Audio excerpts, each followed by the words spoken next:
You know, Lucci, I was already mildly disturbed by the fact that you have feet. So no, I am not appreciative of the fact that you are now wearing short shorts. Thank you to our $5 patron, Sinus Lancelot, and a big thank you to our $25 patron, the Mr. Greed. Now, before I have this review of chapter 324 of Black Clover, please in favor leave your own on the chapter in the comment section down below, leave a like and subscribe if you haven't already. Also make sure you hit that little notification bell so you don't miss out on any videos that come to the channel. Also, I do have a Patreon down below, and I please would appreciate any support you're willing to give. You can support me for as low as $1 a month. Now, let's get into it. What's up guys, I got a pencil here, and here we are to review chapter 324 of Black Clover, which is known as the Kids' Playground. And like, it's symbolic, I'm gonna let it slide because it's symbolic, even though it is kind of, I don't know why I thought, like when I first read the chapter title, I was like, really? Is this what we're going for? I mean, I won't knock his hustle. He's a better artist and storyteller than I am, so I will not knock his hustle. Go ahead, Sensei. I will not bother you. But of course, we open up and we get to see that Zora, just being a child, I guess, he decided to take in every last dribbity drop, every last bit of the force and magic, and well, I guess the magic, right? So Lucius, since he's essentially magically reinforcing himself because he doesn't want to use spells or can't use spells for some reason, probably because of the lack of full manifestation, essentially that punch that Zora took to the chest, I think it was to the chest, right? Let me see. Yeah, that punch that Zora took dead to the chest, it essentially all was just pure magic, and Zora managed to delicious. He essentially revenge countered it without actually taking the damage. So, of course, he focused all of the magic he took into his right fist. And the crazy thing is, right, at least from what it looks like, all this magic forced Zora to just cover himself in runes. Like, he is completely, from head to toe, almost to his hair, he is just covered in magical runes. And he claims that he's going to hit Lucius back with double the force, like straight up raw, twice the pure power he was just hit with. And one, is kind of insane that his magic can even resist that, right? Like, you'd think that trap magic would have limits, but it unlikely does. You can see that he's shaking from just the raw amount of energy he just took in. So I'm assuming doubling it is like insane for him. And I'm guessing I wonder if this is his equivalent to essentially what Manga did against Dante, which I think that's a pretty cool tie-in. Like the two the two commoners, essentially, the ones that had lackluster magic, that went out of their way to form these massive complex spells that are essentially one-use wonders, but in that moment they should be extremely powerful. We saw what happened with Manga and Dante, but then now we're seeing what's going to happen with Zora and Lucius. But Lucius, in top tier Lucius style, literally just meets him with another punch. Like, it's no effort for him. Like, he swings and Zora like puts his whole body of motion, like he puts everything he has into the swing. He is folding like a sandwich, and Lucius just and once again, like, I get what we're doing here. I definitely see what the mangaka is trying to do here. Tabata Sensei, I see what you're going for, but like, I get it. He's strong. Now do something about it. No, I'm kidding. But literally, the punch ripples down. Like, after doubling all the force and swinging, Zora, 1, does pretty much no damage to Lucius, and 2, the magic and force seems to ripple down back Zora's own body, because the recoil from Lucius' second punch was just that insane. But admittedly, Lucius, he steams a little bit. His fist does get knocked back. And, hey, congratulations, Zora. You managed to knock Lucius off his balance. You didn't damage him, but it'd be like that when it be like that sometimes. You don't got anti-magic. You don't have darkness magic. Like, it's fine. It's fine. It's okay. It's okay. We can all do better. We can all do better. I'm sorry, Zora, you're not the main character. Unfortunately, as cool as your design is, you're not the main character. Why does Zora remind me of Axel in Chain of Memories? But regardless, we see that Lucius is actually annoyed by the existence of the Grimoire that ended up saving and protecting Zora in this case. And it really makes me wonder, right? Because we know, because Zagred had a Grimoire, right? So we know that it's possible for creatures of the underworld to wield Grimoires, and they do help a bit. That's why Zagred wanted to manifest through one. But then the question becomes, how necessary is a Grimoire? Because remember, 1/3 Magicula, who wasn't even, I doubt, anywhere near as powerful as her full state, and likely is nowhere near as powerful as Lucci, well, at 1/3 managed to use Decaying World, which was a pretty powerful spell. So it's kind of, I wonder what the Grimoire does. Does it just like act as a good anchor or something like that? Like, I don't know. The relationship between the underworld creatures and their Grimoires seems a little bit nebulous. Like, you can be sealed inside one, like poor Lee, but at the same time, maybe you can be freed, or you can use it to better access your spells, just like humans would. I don't know.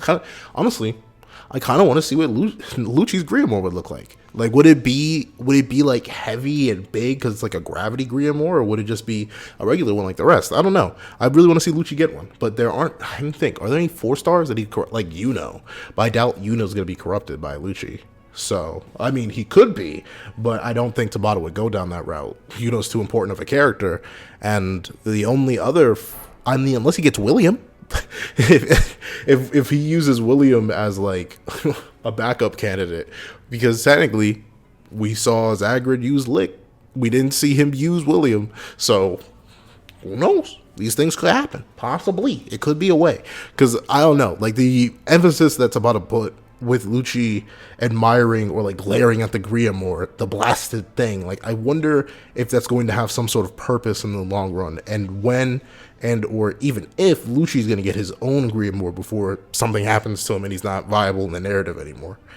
Of course, we see that they aren't about to let this slide. They aren't, and by they, I mean like Yami and Nacht just leap in right out of nowhere, like right in the clutch.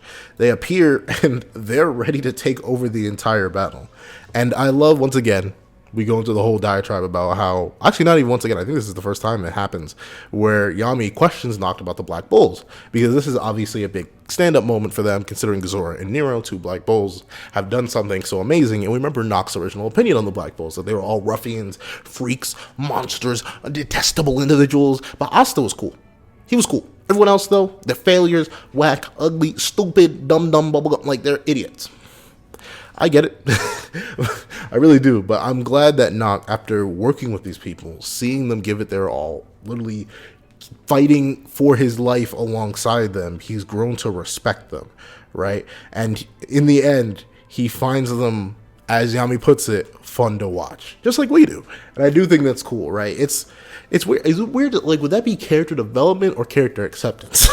Like that. I mean, the shift in respect is something that is very important for someone like Nacht. Like, Nacht's whole thing is the idea of respecting and caring for people, and how through his own actions earlier he lost respect and care for himself, and Yami brought that back to him. So obviously, seeing him respect and give attention to the Black Bulls is a big moment for his relationship with them, considering he is the vice captain. This is his crew. These are his people. So it makes sense that he does have to put some respect on their name after seeing all that they've been through, even if he didn't like them in the past.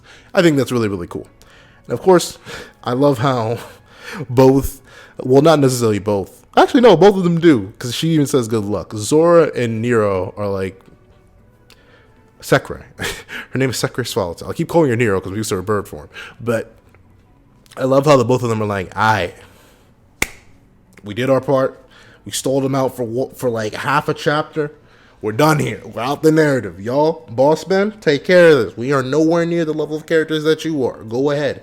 And of course, I love how both Yami and Nacht, 2 beings that have like arguably been pushed to their limits throughout this entire endeavor in completely different ways. Yami was being used as a power source / special magic tool. Meanwhile, Nacht has literally just been fighting for his life this entire time. These 2 beings, one now overflowing with power due to the mutation caused by being in the tree, and the other one literally just sorting through their arsenal of underworld creatures to work with properly.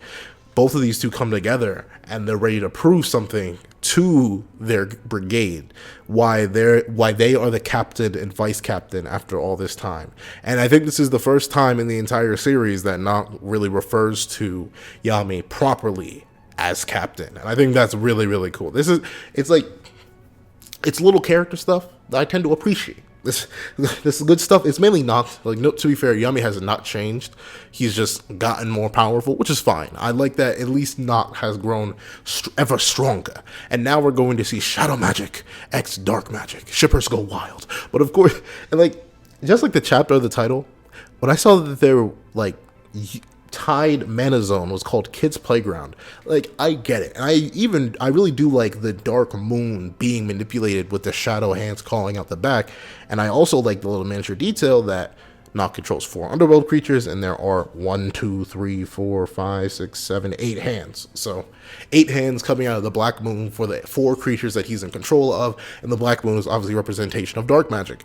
And of course, I love how both of these two in their own ways just slip into shadow. Like, Nacht actually just takes in one of his Gimodolo. I tried to say like Modelo, but like he fuses with Gimme and slides in the shadow. Meanwhile, Yami, like I'm not sure. I think he also slides in the shadow. Yeah, both of them essentially dive into their own domain, and Lucci has this like genuine look of confusion, and I don't even blame him, because Lucci essentially has no real idea of either of these beings' capabilities. I don't think he was observing from the underworld, so essentially he's been just running up against people who have that he has no history on. He's simply been brute forcing through them. So when he sees these two beings wield a magic that's similar to underworld magic, and they all have their own insane capabilities, it's got to be a little bit off-putting.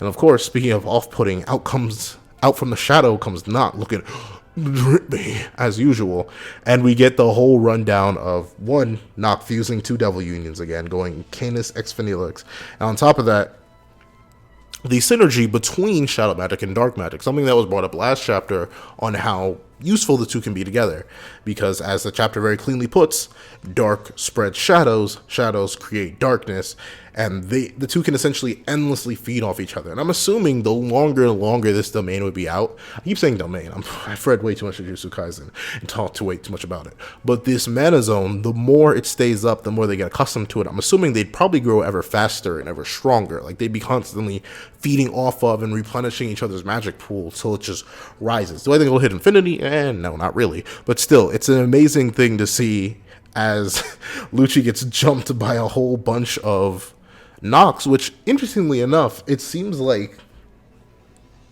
remember how I mentioned last chapter that it's possible that due to Yami having underworld biology now, possibly, hypothetically, Nacht could do a DU with him. He could, unify with him. Once again, shippers go wild. But in actuality, I'm guessing it's almost the case, because thanks to the fused mana zone, both of his underworld creatures that he has control over, Nox, they're overflowing with power, because I'm assuming Yami has some higher level, some high level heart magic going on right now. So since their mana pool is essentially fused together, and Nox are pretty much always fused together with his underworld creatures, they're all overflowing and benefiting from this massive burst in power, which essentially makes up for the fact that they were really, really drained from earlier from all the fighting they had to do.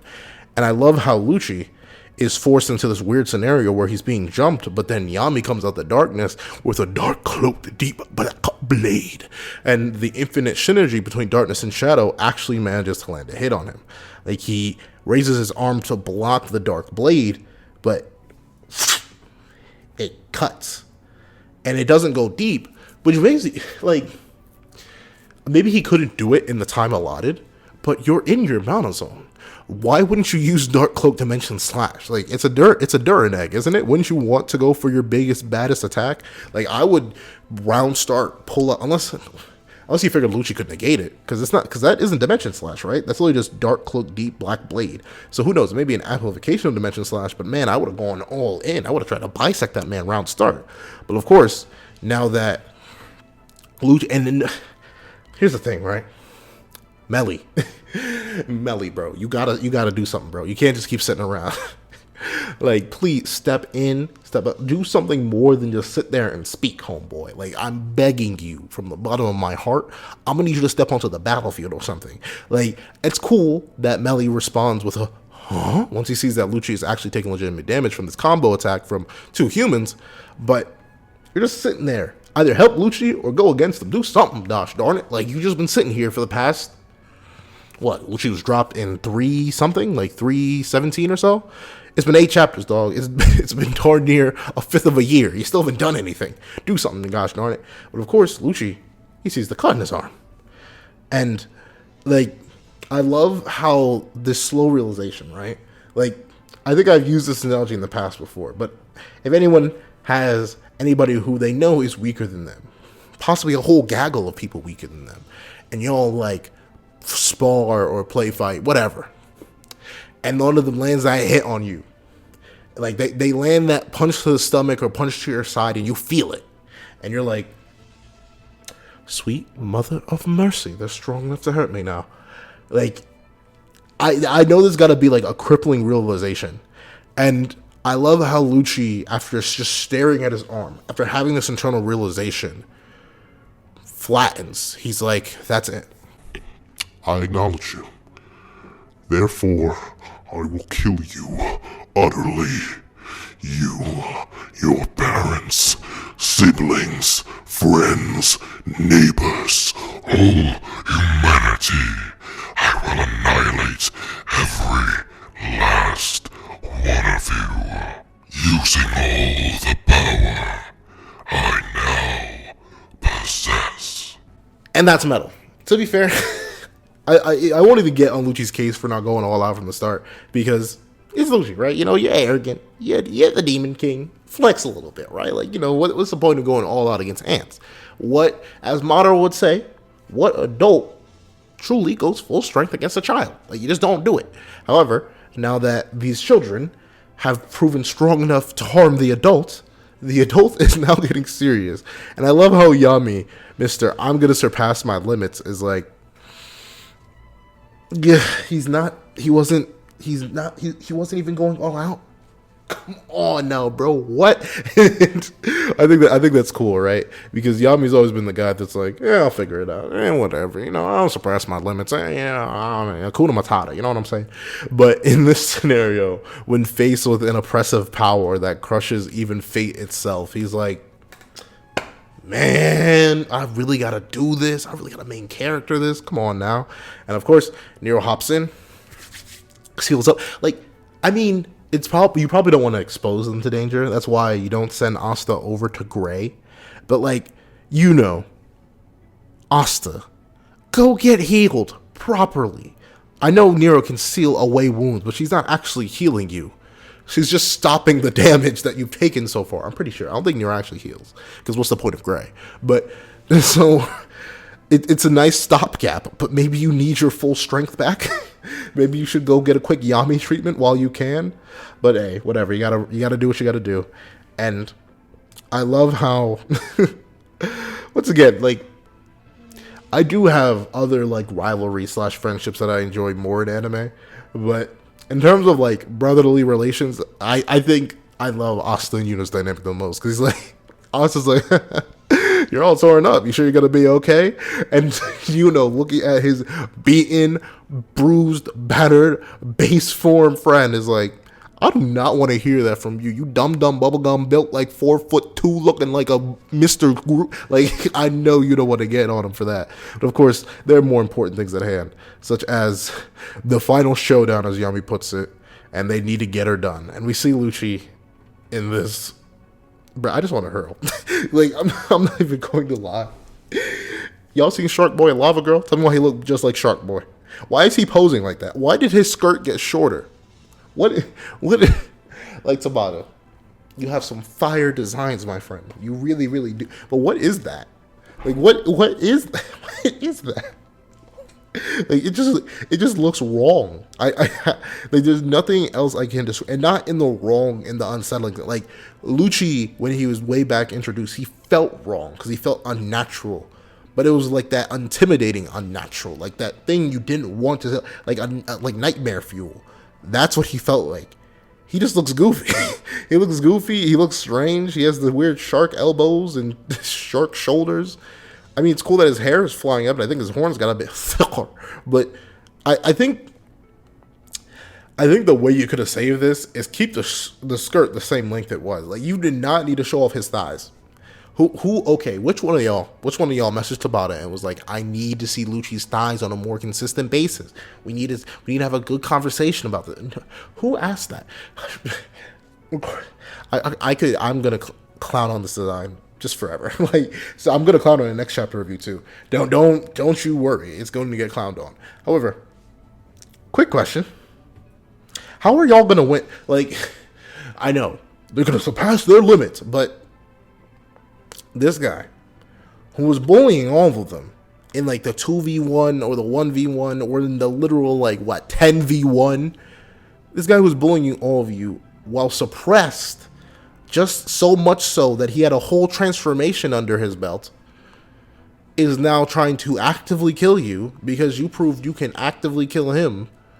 So how is a base with a capital B, Asta, what doesn't even look to be a saint stage, it just looks to be a spirit dive yuno who couldn't do any damage before, and Yami, I mean, the only real way I can see them beating Lucci right now is essentially them doing the same thing they did to Dante, like using the mobility provided by Nacht and Yuno to organize themselves well enough that Yami can land a Dark Cloak Dimension Slash, and on top of that, Asta can land a, I don't know, Black Divider, like something along those lines. I don't really see how they can stop him now, because he should be, all of his stats should be amped. He should be faster. He should be stronger. He should be more dangerous.